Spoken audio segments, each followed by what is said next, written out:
After my epic Zoo in the Sky escapade in Planet Zoo, I couldn't resist the urge to test the limits of the game Planet Coaster, developed by the same team that did Planet Zoo. This is my first time ever playing Planet Coaster and only my second time playing the Planet games. Today, not only will we be building a floating theme park, we're also going to take one of these coasters airborne by the end of the video to see how far we can launch this thing. So the first thing I attempted was creating floating land masses in the sky, similar to how I did by mistake in Planet Zoo. I was disappointed to find out I couldn't do it, and if I could, I didn't know how to do it easily. I did, however, discover I could raise the terrain and simply erase what was underneath it. It was here I realized I could make a floating sky park. So, with determination in my heart and a twinkle in my eye, I got to work. I began by building multiple floating platforms and connected them with a network of paths. It was amazing to find that most of the controls were exactly the same from what I experienced in Planet Zoo, which made making this park so much easier. Oh, and let's not forget, I made sure to place the bathroom as far away as humanly possible, just like before. We've got to keep those guests working them glutes. Anyway, let me just say, after playing all 3 Roller Coaster Tycoon games and even Sim Theme Park, I wanted to see what a modern game could do. Because for me at this point, Roller Coaster Tycoon 3 was the most advanced roller coaster simulator I had played up to this point. I didn't want to start simple, I wanted to push it to its limits right off the bat.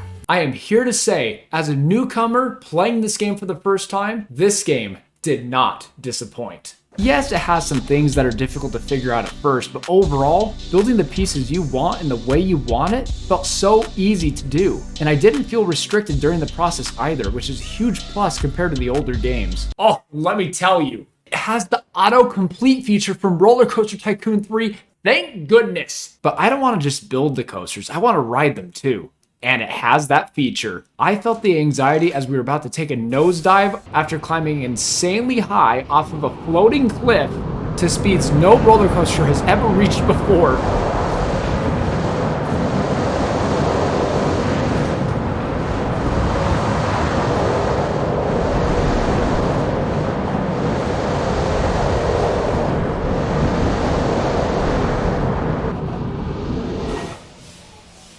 And of course, I couldn't resist trying out some of the pre-built rides too. Initially, I was worried about potential pathing issues, but to my surprise, placing them was an absolute breeze. I ended up creating this incredible jet fighter ride, which was absolutely fitting for a sky-themed park.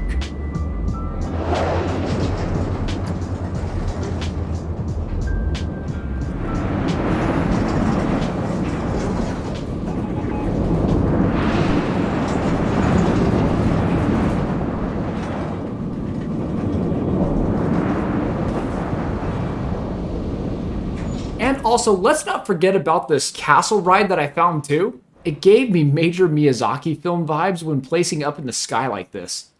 I was getting a little worried at this point in the sky park though, because I was thinking, what else could I really do besides making crazy loop-de-loops in the air? I decided to push the boundaries by placing a ride at an absurd angle, just to see how the physics would go haywire with a spinning ride.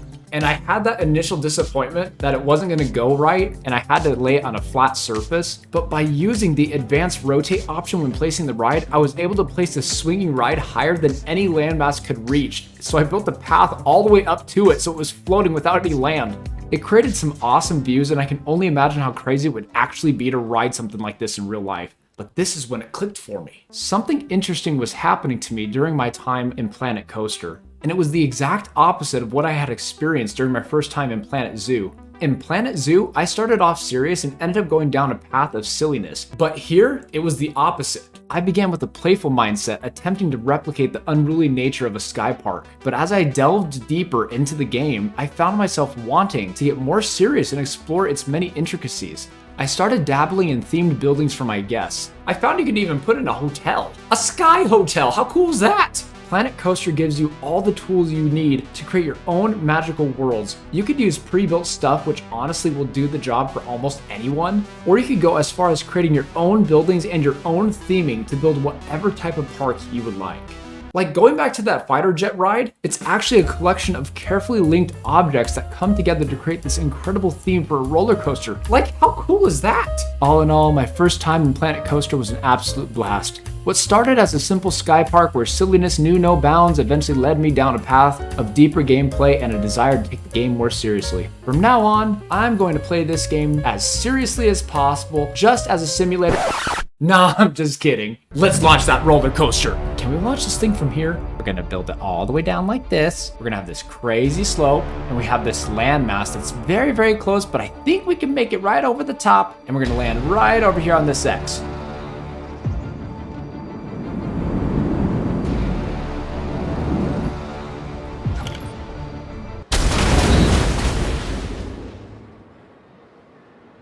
Okay, I'm gonna take away some of this landmass here.